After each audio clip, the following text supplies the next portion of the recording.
I've had some folks tell me that I don't cover enough power metal on this channel, and they're right. They actually are very right.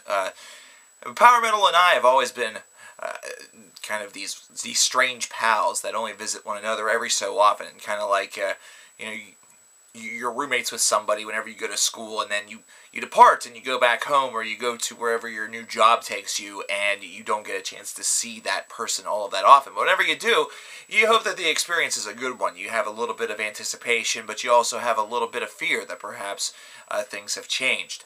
With Gamma Ray, on the other hand, power metal definitely has one of its continued unsung heroes, a band that's been around since the latter portion of the 1980s, born out of the ashes of a couple of key departures from the original Halloween lineup. And here we are talking about them in 2014 with Empire of the Dead. Now, these guys have gotten through a lot of different albums and have explored many different themes. The one thing that can be said about this album directly from the band themselves is that with this album they wanted to explore a little bit more thrash. They wanted to have a little bit more of a speed metal environment with their trademark power metal sound.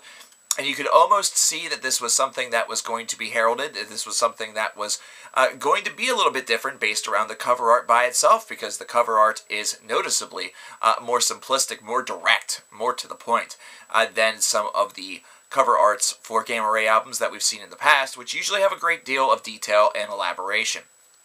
Now, based around that, you take a look and immediately see Avalon, the very first track on the album, clocking in at over 9 minutes in length, and you're starting to wonder, well, if they're incorporating more speed and thrash, wouldn't that be something where the songs would be a lot shorter? The answer to that question is actually no. I love Avalon as an opener on this album. I love its epic feel. I love the way in which this almost feels like it could be a power/progressive metal epic, something that's really designed to put the album and start the album off on a really strong foot, and it's certainly what Avalon does. It really keeps your attention, and it actually, the strange part about it is that the song is so good, you start to get that fear once again, almost like you're starting the album fresh with track number 2. You're hoping, and myself especially was hoping after the disappointment of the Asia album, that Gamma Ray was able to continue on this flurry. They were able to continue this momentum going forward as opposed to having the momentum die out. I remember their album No World Order from 2001, where it was one that it really felt as though they kept the momentum going throughout the entire course of the album.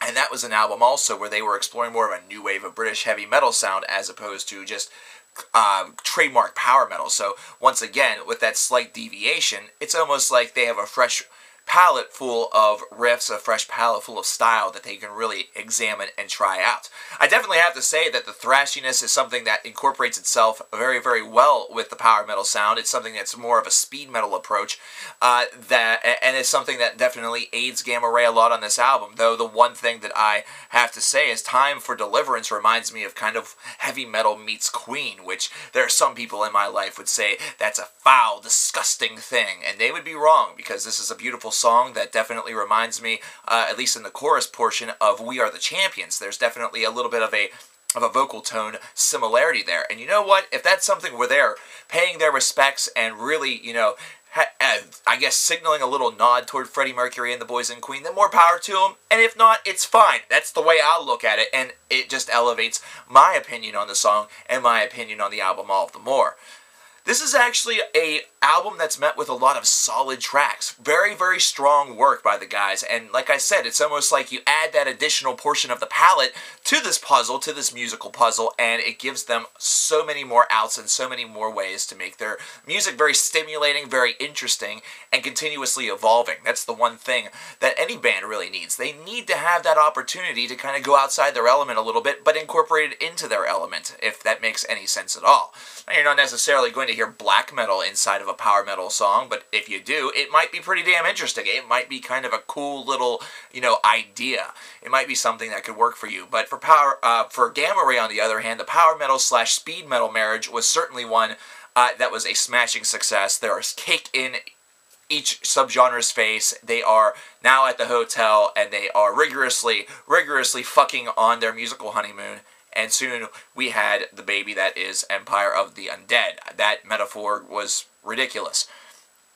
I Will Return is kind of interesting as a finale. I'm only doing the basic 10 tracks on this album, which clock in at about 57 minutes in length. It features an early quote from Arnold Schwarzenegger.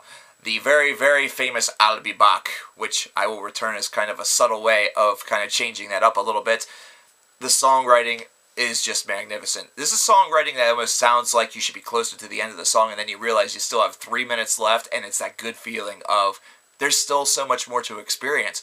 And they've been able to pack in so many riffs based around this speed metal / power metal marriage that it actually builds a dynamic with this music that gives it more of an epic feel, regardless of whether or not the track clocks in at only 4 minutes in length, as a lot of the lesser songs do, as opposed to ones that clock in at closer to 7, or in the case of Avalon, 9 minutes and 21 seconds in length.